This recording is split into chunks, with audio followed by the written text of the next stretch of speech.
রাতের ঢাকা যখন ঘুমিয়ে পড়ে ঠিক তখনই জেগে ওঠে পুরান ঢাকা। আজ আমরা এসেছি নাজেরা বাজারে, যেখানে রাত মানেই খাবারের উৎসব। লম্বা লাইন, ভয়ঙ্কর ভিড়, আর আজকের মেনু হচ্ছে আমাদের বিরিয়ানি। কিন্তু এই বিরিয়ানি আসলেই কতটা হাইপের যোগ্য? সাথে আছে বিউটির লাচ্ছি। সবকিছু অনেস্ট রিভিউ জানাবো এই ভিডিওতে। চলুন শুরু করা যাক।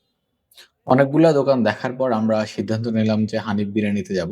পুরান ঢাকার নাজিরা বাজারে আসলে প্রত্যেকটা বিরিয়ানি দোকানই অনেক বিখ্যাত এবং প্রসিদ্ধ, যেটার টেস্টের কারণে। সো আমরা ভাবলাম যে হানিফ বিরিয়ানিতে যাব। কিন্তু হানিফ বিরিয়ানিতে যাওয়ার আগে দেখতে পাচ্ছেন কি পরিমাণ ভিড় মানুষের এখানে। অলমোস্ট সিরিয়াল দেওয়া লাগতেছে। একটা মানুষ সিরিয়াল দিয়ে দাঁড়িয়ে আছে, তারপর মানুষ বেরোচ্ছে। অনেক কষ্ট করে ভেতরে ঢুকলাম। ঢোকার পরে আমার এই যে দোতলায় আসছে, এখানে সাথে কি পরিমাণ ভিড়। আমরা অনেক কষ্টের পরে আমরা হচ্ছে এখানে সিট পাই, পরে সবাই বসছি। বসার পরে আমরা যেটা অর্ডার করি সেটা হচ্ছে যে হানিফের স্পেশাল যে বিরিয়ানি, সেটার দাম হচ্ছে ৩২০ টাকা। তারপর আমরা বিরিয়ানি অর্ডার করার পরে প্রায় ২০ মিনিট পর বসেছিলাম।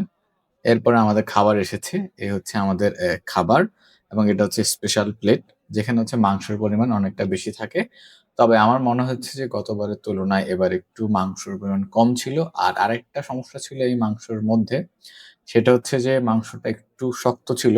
কারণ দেখতে পাচ্ছিলেন যে অনেক পরিমাণ ভিড় ছিল, যে কারণে ওরা একটা ডেগের পরে আরেকটা ডেগ এনে খাবার সার্ভ করতেছিল। তো আমার কাছে যে কারণে মনে হচ্ছে যে খাবারটা ঠিক মতো হয় নাই। সো খাওয়ার সময় আমার কাছে যথেষ্ট শক্ত লেগেছে মাংসটা।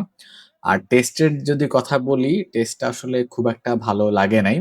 যেই পরিমাণ হাইপ, আসলে ওই পরিমাণ খাবার মজা না।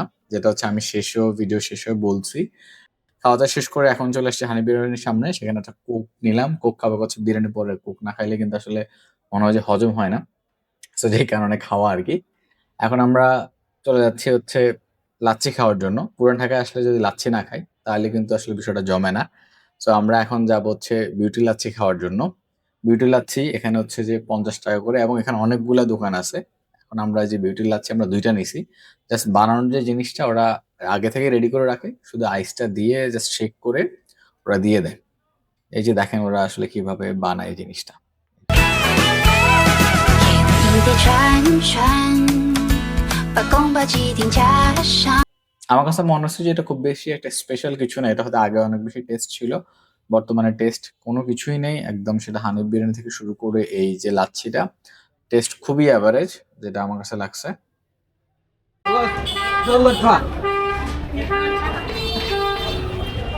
মিষ্টিও না।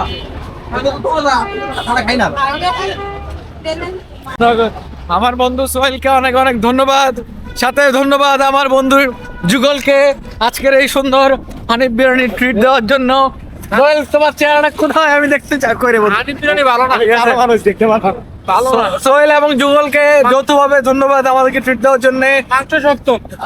হানিফের খাবার মোটামুটি ভালো, কিন্তু আসলে খুব একটা ভালো না। মানুষ যা চলে হাইপে চলে। ঠিক আছে, দেখা হচ্ছে অন্য কোনো ভিডিওতে। ভিডিও ভালো লাগে লাইক শেয়ার সাবস্ক্রাইব করবেন। লাভ ইউ সবাইকে।